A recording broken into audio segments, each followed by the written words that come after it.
नमस्कार। आचार सलील चैनल में आप लोगों का स्वागत है।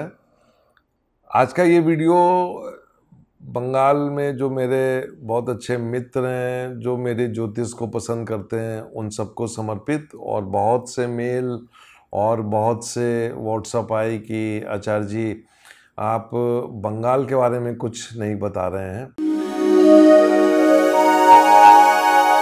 आपको ध्यान होगा कि बंगाल को लेके मैं हमेशा पॉलिटिकल प्रेडिक्शंस किया है, जिसमें मेरी बहुत ही खूबसूरत प्रेडिक्शन थी जब ममता बनर्जी पहली बार मुख्यमंत्री बनी। उसके बाद मुझे याद है जब वो पहली बार मुख्यमंत्री बनी तो मैं छत्तीसगढ़ में पूर्व मुख्यमंत्री के साथ था और उन्होंने उस समय बधाई भी दी थी उनको। तो बंगाल को लेके मैंने जितनी भी राजनीतिक भविष्यवाणियाँ की थी वो परमात्मा की कृपा से बिल्कुल सही गई थी, चाहे वो 2 बार विधानसभा चुनाव रहे हों, चाहे वो लोकसभा में टीएमसी की सीट रही हो या बीजेपी की सीट रही हो। और इसके बाद मुझे काफ़ी लोगों ने फ़ोन करके और मेल करके मुझे बधाई दी। तो ये एक ज्योतिषी का काम है कि वो एक निष्पक्ष कैलकुलेशन करके देश के बारे में बताए। हालांकि बहुत से बीजेपी के मित्र मुझ पर नाराज़ हो गए थे। मैं अक्सर बोलता हूं कि मैं कभी भी किसी का पक्ष नहीं करता हूं, और मेरे वीडियोस जो होते हैं वो ना तो किसी को सपोर्ट करते हैं और ना किसी के विरोध में होते हैं। मैं बिल्कुल निष्पक्ष एस्ट्रोलॉजी पे बिलीव करता हूं। तो आज का जो बंगाल का वीडियो है वो बहुत इम्पॉर्टेंट है, क्योंकि मैंने पिछले दिनों एक सिविल वॉर की चर्चा की थी और मैंने कहा था कि नॉर्थ ईस्ट में सिविल वॉर शुरू होगा और स्थिति बहुत ख़राब हो जाएगी। मुझे नहीं पता वर्तमान समय में कितनी कंट्रोल है, लेकिन जब कर्नाटका में चुनाव चल रहे थे तब नॉर्थ ईस्ट में बहुत समस्याएं हो रही थी।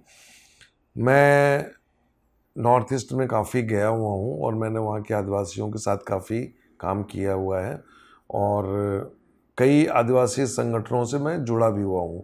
तो जब भी कुछ गलत होता है तो मन को एक पीड़ा होती है और दुख भी होता है। नॉर्थ ईस्ट से में जो कुछ हो रहा है ये धीरे से बंगाल में आएगा। भविष्य मालिका में भी इस बारे में चर्चा है और उसमें कहा गया है कि बंगाल बहुत ख़राब स्थिति में रहेगा और वहाँ पे चारों तरफ उनको आग ही आग दिखाई देती है। ये अच्युतानंद जी ने अपनी भविष्य मालिका में लिखा हुआ है और बहुत ही डरावना जिसको सीन बोलते हैं बंगाल को लेके। ज्योतिष पे जाऊंगा कि ज्योतिष के हिसाब से बंगाल में क्या हो रहा है।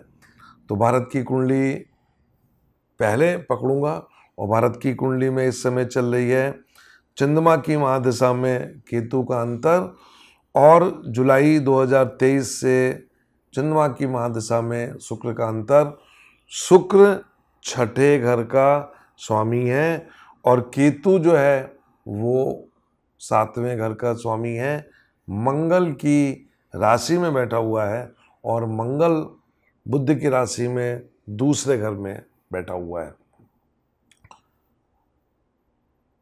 ममता बनर्जी की जो ओथ की कुंडली है और कुछ वहाँ के नेताओं की कुंडली भी मेरे पास आई है। मैं उन सब कुंडलियों को बहुत बारीकी से देखा और उसको देखने के बाद बहुत क्लियर कट दिख रहा है कि जून 2023 के बाद जो स्थितियां बनने जा रही हैं बंगाल में, वहाँ पे सरकार को बहुत ही लॉ एंड ऑर्डर का ध्यान रखना है। और मैं सभी अपने बंगाली भाइयों और बहनों से निवेदन करूँगा, चाहे वो किसी भी धर्म के हों, हम युग परिवर्तन की तरफ जा रहे हैं और आगे चल के जो होने वाला है वो बहुत परिवर्तनशील होने वाला है।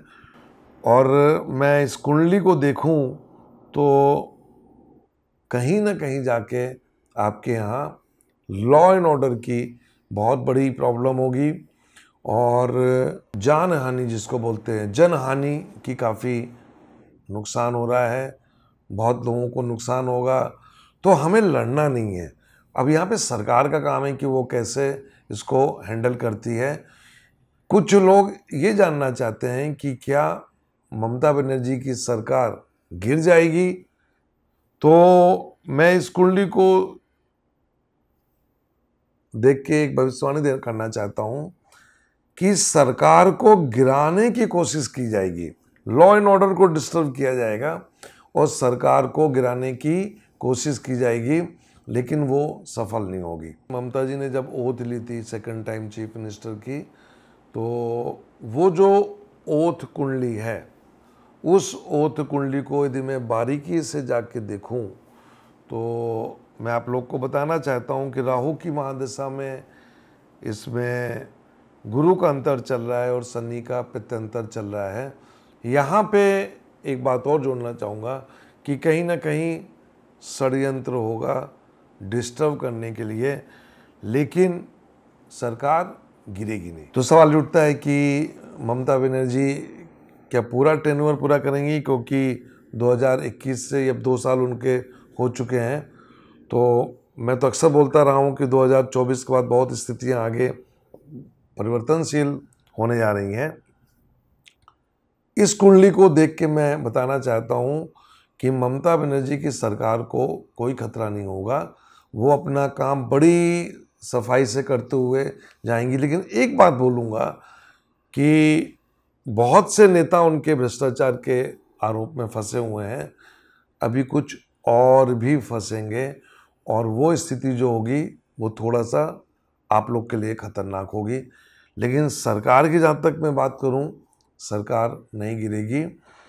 थोड़ा सा पारिवारिक मामलों से बचना है ममता जी को, जो भी है परिवार को राजनीति से थोड़ा सा दूर रखना है। मुझे नहीं पता कि परिवार में कौन कौन लोग राजनीति में इन्वॉल्व हैं, लेकिन जितनी भी प्रेडिक्शंस मैंने बंगाल को लेके की हैं उसमें ये मैं कहना चाहूँगा कि आगे चल के जो स्थितियाँ होगी वो थोड़ा सा खतरनाक है। शनि गोचर में कुंभ में है और ये गोचर जो है आगे चल के, क्योंकि ये गोचर चंद्रमा और गुरु के ऊपर चल रहा है, तो मेरा ये मानना है कि कहीं ना कहीं जाके ममता जी को अपने स्वास्थ्य का भी ध्यान रखना है और एक अच्छी प्रशासक बनना है। और ख़ासतौर से दंगे फसाद लड़ाई झगड़े से कैसे वो अपने राज्य को बचाती हैं, वो अपने आप में एक बहुत सराहनीय काम होगा। मेरे ख्याल से मेरे फॉलोअर समझ चुके होंगे कि मैं क्या कहना चाहता हूँ। और यदि 2024 में चुनाव होते हैं, हालांकि मैं बार बार बोल रहा हूँ चुनाव नहीं होंगे, और अब तो मुझे कुछ ऐसा लग रहा है कि 100% चुनाव नहीं होंगे, क्योंकि नई पार्लियामेंट आ चुकी है, उसमें संख्याएं बढ़ गई हैं। तो क्या उन नंबर को लेकर चुनाव होगा? तो यदि उन नंबरों को लेकर चुनाव होता है तो फिर तो 2024 में चुनाव नहीं होता। लेकिन फिर भी यदि चुनाव होते हैं तो बंगाल में क्या स्थिति रहेगी वो मैं आपको अगली वीडियो में बताऊंगा। नमस्कार।